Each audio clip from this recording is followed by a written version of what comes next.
বছর ধরে আমরা এই বুকজুর গ্রামে জলের সমস্যা তে অনেকদিন জল যে ছাড়ে তাই না অনেকদিন মানে কেমনে ছাড়ে এটা ঠিক হইতে পারি না সব লাইনে একবারে সাইডে বইতে তো সব লাইন যদি একবারে ছাড়ে তো এটা জলটা এদিকে আবার দিতে পারে না এই যদি এক লাইন করে ছাড়ে তাহলে কিছুটা জল আয় আজকে প্রায় 6 মাসের মতন একবারে জল আয় না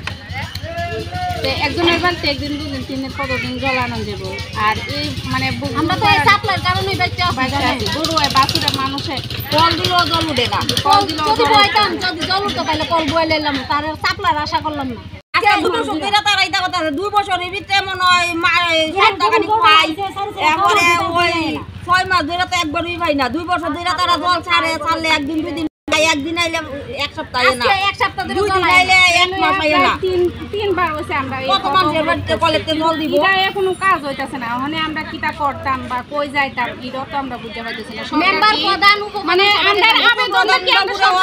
যাইতেছে না যাইতেছি যে আমরা কই কাটতাছি না তারা তো প্রধান বাবুর আইনাদানের সমস্যা জানাইছি দেখাইছি সব কিছু দেখাইছি মেম্বার ওই না দেখাইতাছি প্রধান ওই না দেখাইতাছি উপপ্রধান বাবুর ওই না দেখাইতাছি আমরা আর কি করব